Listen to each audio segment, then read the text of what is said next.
Hello children. Hi sir. Had your lunch? Yes sir. Okay. ಈಗ ನಾವು ಒಂದು ಸರಳ ಪ್ರಯೋಗ ಮಾಡೋಣ. ಅದರ ಹೆಸರು ಕೇಂದ್ರಾಪಗಾಮಿ ಬಲ. ಕೇಂದ್ರಾಪಗಾಮಿ ಬಲ.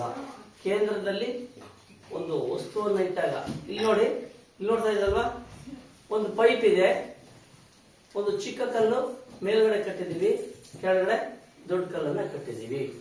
ಇದೇನಾಗುತ್ತೆ ಅನ್ನೋದ್ರ ಬಗ್ಗೆ ನೀವೇ ಹೇಳಿ ನೋಡೋಣ. ಓಕೆನಾ? ನೋಡ್ತಾ ಇದ್ರಲ್ವಾ, ಈ ಎರಡು ಕಲ್ಲುಗಳಲ್ಲಿ ಯಾವ್ದು ದೊಡ್ಡದು? ಚಿಕ್ಕದ ಯಾವುದು? ಮೇಲಿರೋದು ಅಲ್ವಾ? ಚಿಕ್ಕ ಕಲ್ಲು ದೊಡ್ಡ ಕಲ್ಲನ್ನ ಎತ್ತುತ್ತಾ ಇಲ್ವಾ ಅನ್ನೋದ್ರ ಬಗ್ಗೆ ನಾವು ನೋಡೋಣ. ಓಕೆನಾ? ನೋಡ್ತಾ ಇದ್ರಲ್ಲ, ಈ ಪೈಪು ನಿಮ್ಮದು ನಾವು ಸ್ವಲ್ಪ ಹತ್ರದಲ್ಲಿ ಯಾಕೆ ಇಟ್ಕೊಳ್ತಾ ಇಲ್ಲ ಅಂದ್ರೆ ಅಪಾಯ ಆಗುತ್ತೆ. ಕಲ್ಲು ತಿರುಗಿದಾಗ ಮೊಕ್ಕೆ ಅಥವಾ ತಲೆಗೆ ಹೊಡಿಬಹುದು, ಮುಕ್ಕೆ ಮತ್ತು ತಲೆಗೆ ಹೊಡಿಬಹುದು ಅನ್ನೋ ಉದ್ದೇಶಕ್ಕೆ. ನೋಡ್ತಾ ಇದ್ರಲ್ಲ,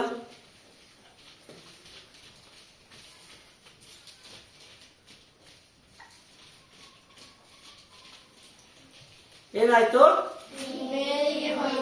ಯಾವ ಮೇಲೆ ಹೋಯ್ತು? ಇನ್ನೊಂದ್ಸರಿ ನೋಡಿ. ನೋಡ್ತಾ ಇದ್ರಲ್ಲ, ಯಾವ್ದೋಯ್ತು ಮೇಲಕ್ಕೆ?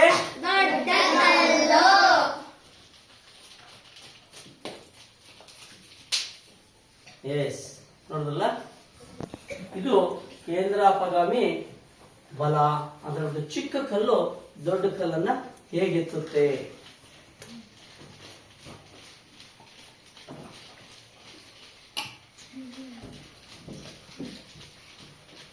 ನೋಡ್ತಾ ಇದ್ರಲ್ಲ, ಚೆನ್ನಾಗಿದ್ಯಾ?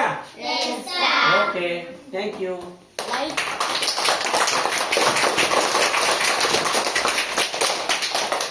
ಲೈಕ್ ಮಾಡಿ, ಶೇರ್ ಮಾಡಿ, ಸಬ್ಸ್ಕ್ರೈಬ್ ಮಾಡಿ.